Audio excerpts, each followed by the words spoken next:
Welcome to Fantasy Legends, my name's Scott, and today we'll be looking at one of Final Fantasy IX's races, the genomes. Please remember to like and subscribe to the channel if you haven't already, it really does help out. Now let's get on with the video.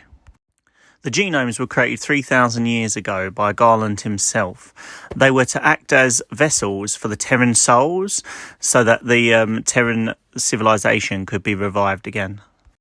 Terra was the ancient planet that we saw in the game, whose civilization attempted to save itself by fusing with the younger planet of Gaia. The fusion between Terra and Gaia was eventually a failure. The Terran people gave up their physical bodies and laid themselves to rest. With Garland the only thing left of the Terran people, Garland decided to create an artificial race of genomes to inherit the souls of Terra once the fusion with the other planet was complete. The genomes could be both male and female, and we see both types in the game actually. They can't actually procreate, or are not shown to in the game. However, I believe that they probably can, as that it would be a bit silly of Garland to create a race for the Terran souls that couldn't procreate and then leaving the Terrans to die within one generation.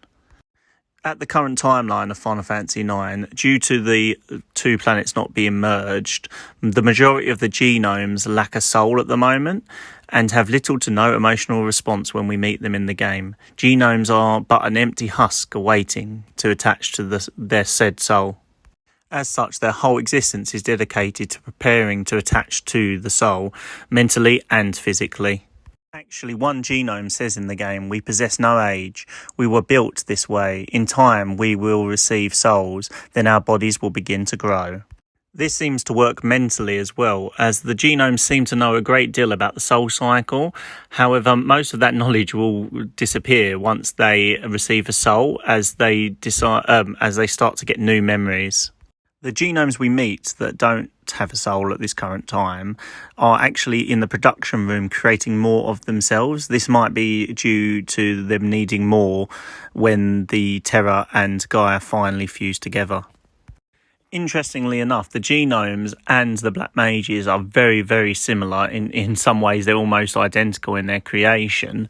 However, there is one difference that we find out in the Final Fantasy IX Ultimania, and that it explains that the difference between the Black Mages and the genomes is that they have Gaian elements in the Black Mages, whereas the genomes are only made out of Terran elements.